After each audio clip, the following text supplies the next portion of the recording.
설법이 있겠습니다. 오늘 설법은 하타원 모경희 교구장님께서 해주시겠습니다. 반갑습니다.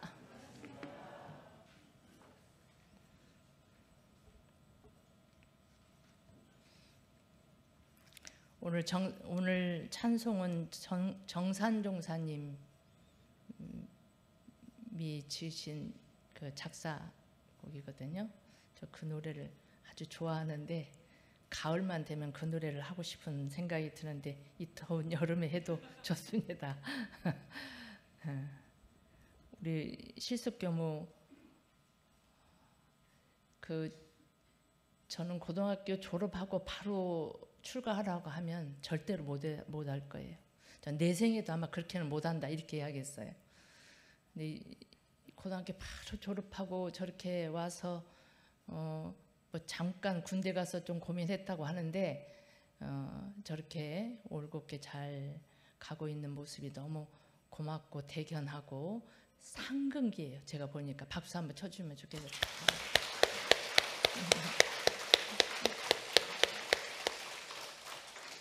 요즘 같은 세상에 출가하겠다고 나온다는 건 희귀한 사람입니다. 아시겠어요? 저희는 좀 희귀해요. 근데 지금은 저희 출가할 때는 그래도 또 그랬는데 지금은 정말로 뭐 AI가 사람처럼 저도 느껴질 때가 있어요. 그 챗 GPT 이렇게 물어보면 감사합니다. 그러면 천만에요. 막 이렇게 나오거든요. 그런데 그런 세상에 저렇게 출가하겠다고 나와서 저 길을 걷는 것은 정말 보통 사람은 아닙니다. 크게 마음으로 염원해 주시고 격려해 주시면 좋겠습니다. 오늘부터 일원상 신앙 말씀을 모시고 공부하겠습니다. 신앙이라는 말은 믿을 신자, 우러를 앙자 하니까 믿고 받들어 따른다, 우러러 따른다 그 말이거든요. 이제 원문에 들어가기 전에 몇 가지 단상을 이야기하겠습니다. 서유기라는 소설 아시죠? 들어보셨죠? 서유기 누가 주인공이에요? 손오공이 주인공 같죠? 네, 하여튼 당나라의 삼장법사가 현장 스님이 태종의 명을 받아서 불경을 가지러 천축국 인도로 이제 떠나는 거예요. 가서 이제 불경을 받아가지고 와야 되는데 그 가는 여정에 정말로 가지가지 어려운 난관을 극복하는 과정의 이야기입니다. 총 81가지, 81가지의 그 어려움을 모두 극복하고 그 불경을 구해서 태종에게 바치고 결국은 당신도 성불을 하는 그런 이야기입니다. 총 5명의 상징적인 인물이 등장을 해요. 생각난 사람 손오공 또 저팔계, 사오정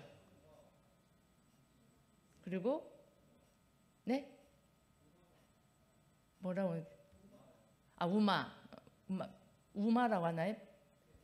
백룡마, 백색마죠. 하여튼 말, 삼장법사가 탄 말, 그리고 삼장법사 5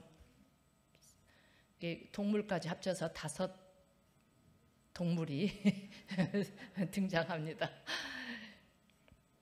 사오정은 일종의 물에서 나왔던 물귀신이에요. 물귀신. 이제 묵묵히 정진하고 인내와 끈기를 상징하고 물에서 나와서 선정을 상징한다. 선정을 상징하고 저팔계는 뭐예요? 돼지죠. 돼지는 먹고 자는 것이 취미잖아요. 먹고 자고 그 욕심과 게으름의 대표로 해서 계율을 상징한다. 손오공은 재주가 많죠. 재주를 잘 부리죠. 오공이란 오자는 깨달을 오자에 빌공자인 게 공을 깨달았다 이 말이에요. 이게 지혜의 상징, 지혜가 있고 재주가 많은데 재주가 많으면 막 그 막 빨리빨리 뭐 이렇게 바뀌고 막 이러잖아요. 손오공이 그렇게 합니다. 이제 삼장법사가 타는 그 말은 이제 거기로 가는 조력자 역할을 하는 거죠. 그래서 정진을 상징한다. 삼장법사는 뭘 잘해요? 잘하는 게 없어요. 삼장법사는 무능해. 무능한데 뭔만 있냐면 원력과 믿음만 있어요. 그래서 서원과 믿음을 상징한다. 이제 이 5가지가 있으면 성불을 할 수 있다는 의미로 상징된다. 이렇게 볼 수가 있겠습니다. 그러니까 정, 사오정, 정, 해, 오공, 산옥, 계. 그리고 이제 우리로 하면 3대력이죠. 정, 해, 계에다가 정진하는 마음이 필요하고, 그리고 서원과 믿음이 있으면 성불할 수 있다. 이제 이런 것을 상징해서 이제 소설이 나옵니다. 이 5명의 인물 중에 가장 중추적인 역할을 누가 해요?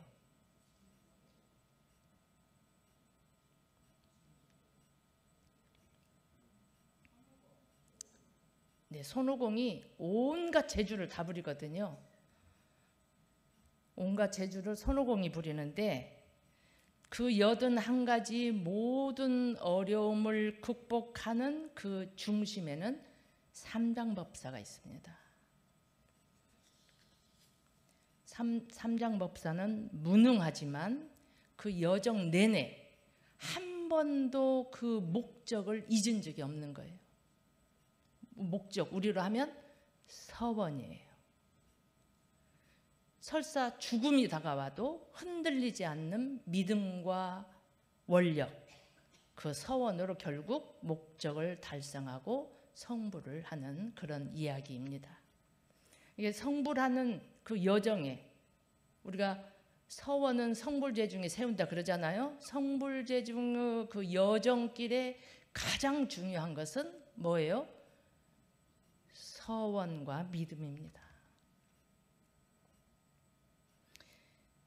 아무리 지혜가 높고 재주가 많아도 선을 하루 종일 해가지고 3년 장자불화를 하고 이렇게 해도 계를 아무리 잘 지켜도 그것으로 성불을 할 수는 없습니다.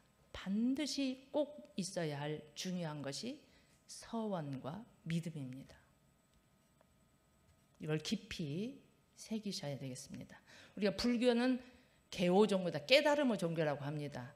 그런데 깨달음의 종교인데 깨달음으로 가는 그 전제에 서원과 믿음이 있습니다.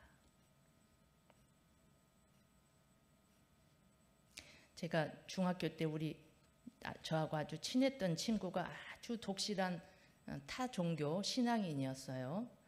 근데 이제 저는 원불교고, 그러니까 처음에는 저의 원불교 신앙도 인정을 해주고 하더니 이제 그가 점점 더 열심히 그 신앙 활동을 하더니 신앙심이 점점 깊어지면서 어느 날 진지하게 저에게 말을 했어요.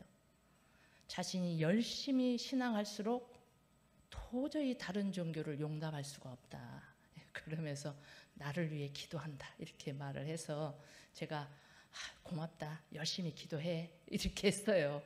근데 말은 그렇게 했지만 속으로는 제가 원불교도에 대한 자부심이 생겼습니다.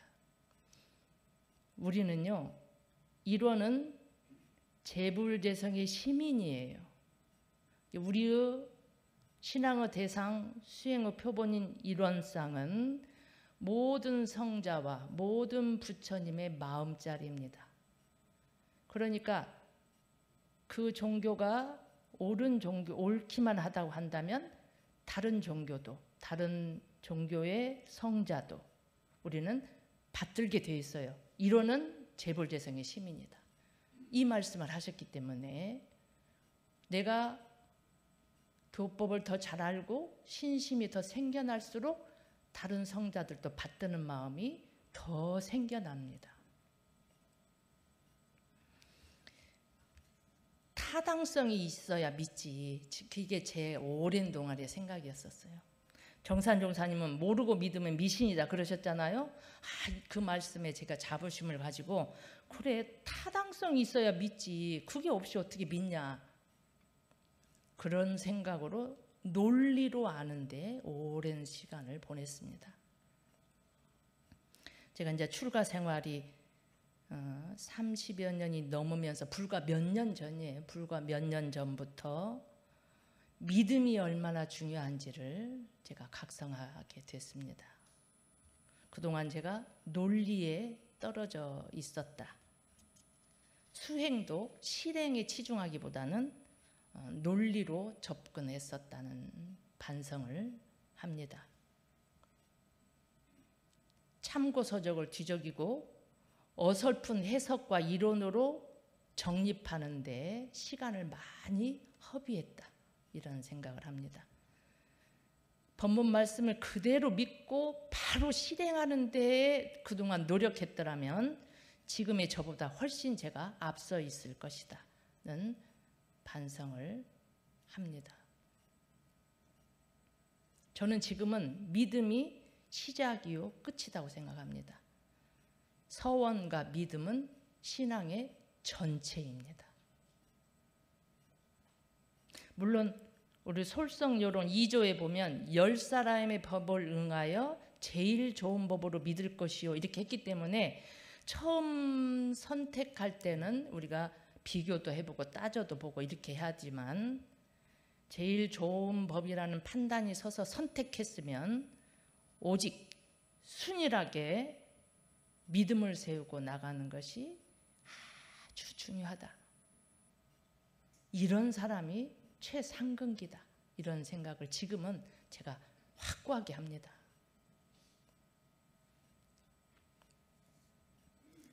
대종사님께서 여러 번 강조해 주신 구정선사 이야기 아시겠지만 다시 한번 합니다. 구정선사는 출가 전에 아주 부유한 가정이었고 부인이 둘이나 있는 아주 큰 장사꾼입니다. 하루는 비단과 백목, 무명 수백 피를 싣고 제를 넘어가는데 거짓골을 한 스님이 추위에 덜덜 떨면서 지나갔습니다. 불쌍한 마음이 일어나서 망설이다가 비단 말고 무명 한 피를 떼어서 줬습니다. 그런데 갔는데 얼마 후에 어떤 거지 한 사람이 아까 자기가 스님에게 주었던 그 무명 한 피를 어깨에 걸치고 가는 거예요. 이상해서 그 거지에게 물었습니다. 거지가 말하기를 저 고개 너머에서 스님 한 분이 자기보다 내가 더 급하겠다고 생각하면서 이걸 지어 입으라고 주었다. 이렇게 이야기합니다. 자기는 아주 재산도 많고 그런데도 불구하고 그 무명 한 피를 망설이다가 떼어줬단 말이에요. 근데 그 스님은 그냥 무명 한 필이 전체인데 마치 그걸 썩은 새끼 잘라내듯이 그냥 줘버렸다는 거예요. 비단보다도 훨씬 더 좋은 보물을 그 스님은 가지고 있는가 보구나 이런 생각이 들어서 그 모든 걸 다 팽개치고 그 스님을 부지런히 따라갔습니다. 그리고 제자 되기를 간청했습니다. 그 젊은 스님이에요. 그분은 젊은 스님이 말하기를 평생 그 마음을 변치 않겠다면 따라오고 아니면 그냥 애당초 그만둬라 두시오 이렇게 하니까 평생 따르겠다고 다짐하고 따라갔습니다. 그 절에 따라가 보니까 양식도 없고 뗄 나무도 없고 그렇게 가난한 절인데 늙은 자기가 이제 그 젊은 스님을 시봉을 하는 겁니다. 근데 그 스님이 내가 발을 좀 씻어야겠으니까 물을 좀 데워라. 근데 물을 데우기 전에 저기 솥이 잘못 걸려 있으니까 솥을 먼저 잘 바르게 고쳐서 건 다음에 물을 데워라. 이렇게 말을 했어요. 춥고 배가 고팠지만 언 흙을 파서 찬물에 익혀서 솥을 고쳐 걸었는데 나와서 보더니 잘못 걸렸으니 다시 고쳐 걸어라. 그렇게 하기를 몇 번 했다는 거예요? 9번 했다는 거예요. 그날 밤에. 9번 고쳐 건 끝에 겨우 물을 대어서 발을 씻고 밥을 지어서 먹었다는 겁니다. 그런 후에야 구정, 솥을 9번 고쳐 걸었다. 구정이라는 법명을 받습니다. 그 후로 몇 년을 늙은 본인이 젊은 스님을 시봉을 했는데 별 법문도 안 해줘요. 그러다가 그 젊은 스님이 병이 걸렸어. 그래 정성을 바쳐서 간병을 하다가 우연히 스스로 깨닫게 되었다.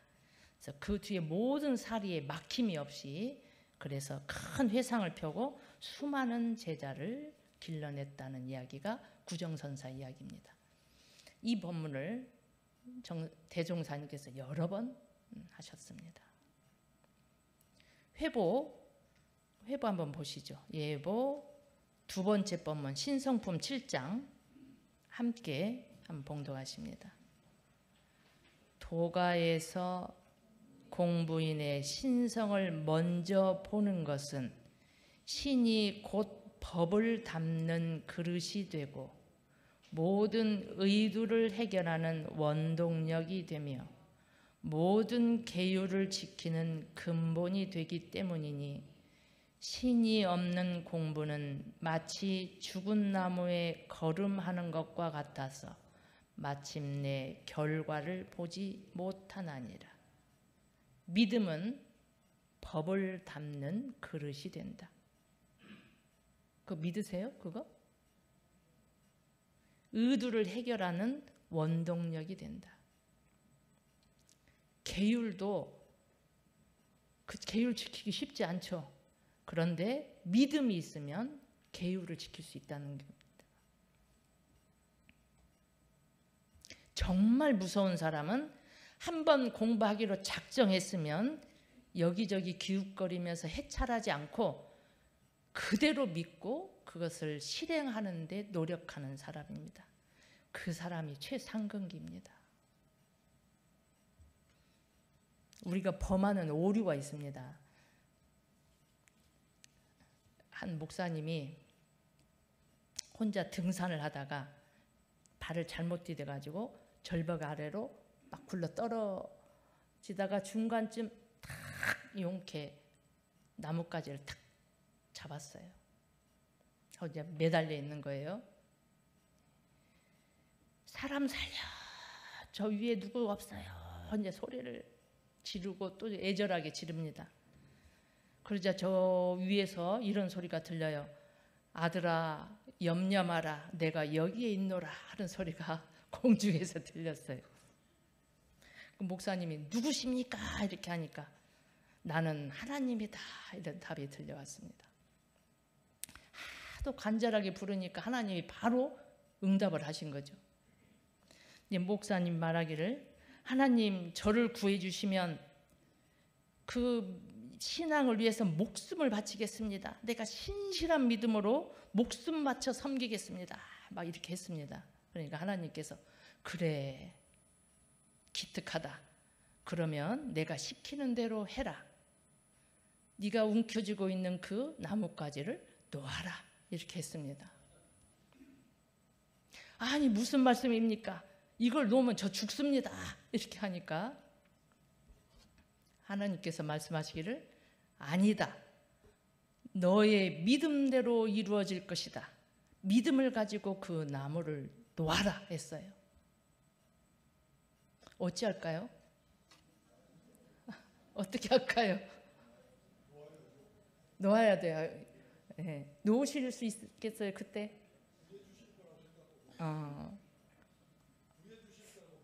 믿고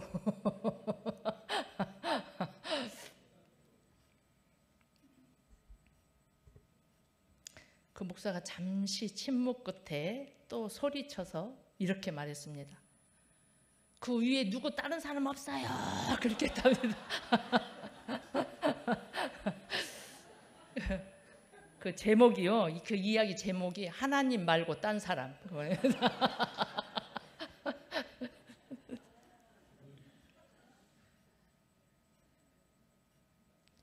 웃는 없는데요. 저도 그럴 것 같은데 그거 그러지 않는가요? 이론상의 진리는 주세불 대종사님이 진리에 대해서 설명하신 내용입니다. 상징으로 한 것도 아니고 우회적으로 또 설명한 것도 아니고 은유적인 설명도 아닙니다. 그냥 진리 당체를 그대로 설명해 주신 것입니다. 그 말씀을 그대로 믿고 그것을 실행하는데 노력하면 되는데 우리는 대부분 그러지 않습니다. 어떤 과학적인 지식이나 다른 사람의 이론을 가지고 이것을 증명하려고 합니다. 유명한 누구가 이렇게 유명한 과학자가 이렇게 했기 때문에 대종사님 말씀이 맞는 것 같다. 그러니까 그렇게 안 하시나요? 이론상 진리를 체험으로 바로 증득하려 하지 않고 다른 이론을 가지고 와서 빗대서 증명하려고 하면서 시간과 에너지를 소비합니다. 평소에는 온전히 믿는다고 하지만 내가 죽을 것 같은 그 나뭇가지를 친 순과 같은 상황이 오면 그것 놓으면 죽을 것 같아서 다른 걸 찾죠. 하나님 말고 딴 사람을 구합니다. 완전히 깨달아서 증득하기 전에는 오로지 믿고 실행에 온 정성을 다하는 것이 제일 중요합니다. 그런 사람이 상근기입니다. 아는 것이 많고 재주가 많은 사람이 상근기가 아니고 정말 무서운 사람은 바로 그것을 그대로 받아들이고 그걸 그대로 실행하려고 노력하는 사람입니다.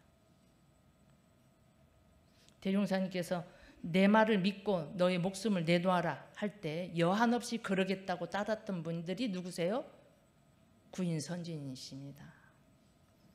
우리 원불교의 명이 닿는 날까지 그 9분 선진님의 미화는 전승이 될 것입니다. 세세생생 큰 공덕이 될 만인의 표본입니다. 하나님을 옆에 두고 다른 것을 찾는 어리석음을 우리가 범하지 말아야 됩니다. 정산종사께서 이런 말씀을 하십니다. 신성이야말로 범부를 성인 만드는 가장 큰 원동력이다.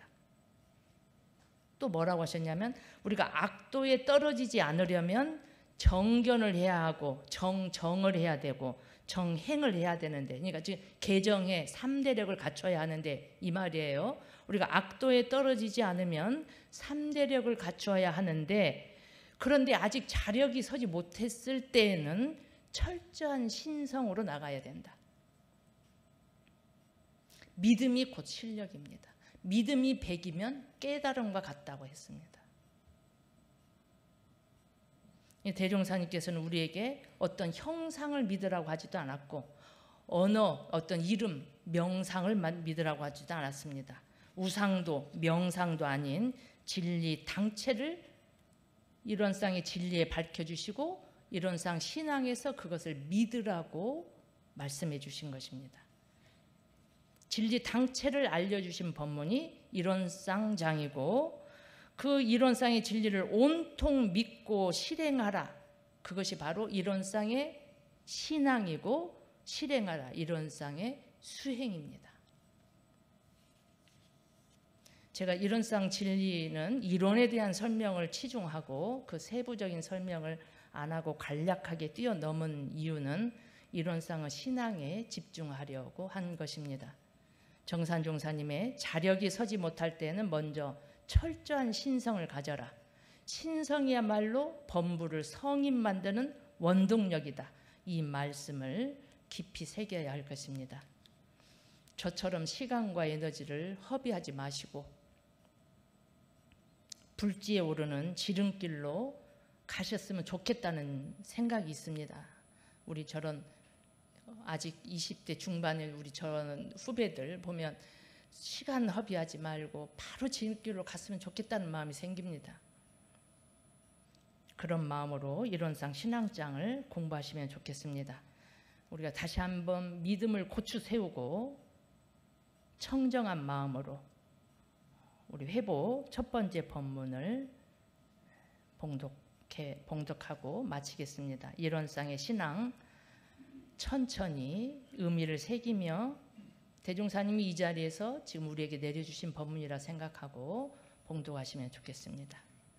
일원상의 신앙, 일원상의 진리를 우주 만유의 본원으로 믿으며 재불재성의 시민으로 믿으며 일체 중생의 본성으로 믿으며 대소유모의 분별이 없는 자리로 믿으며 생멸거래의 변함이 없는 자리로 믿으며 선악업보가 끊어진 자리로 믿으며 언어 명상이 돈공한 자리로 믿으며 그 없는 자리에서 공적 영지의 광명을 따라 대소유모의 분별이 나타나는 것을 믿으며 선악업보의 차별이 생겨나는 것을 믿으며 언어 명상이 완연하여 시방삼계가 장중의 한 구슬같이 드러나는 것을